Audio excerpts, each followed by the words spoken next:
Maya poros labod Kapampangan.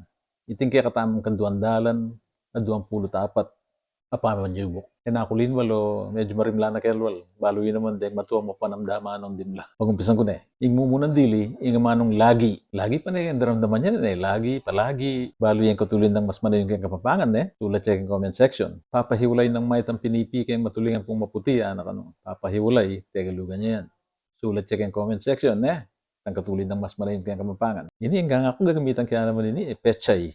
Pechay wari tayo galugan yung pechay. Nano yung katulid ng mas manayon kayong Kapampangan? Balo sukat tamang panatilyan, malinis yung paligid. Yung paligid, tayo galugan niya yan. Ay, kakaba na pilikmata nga na kayo na yan.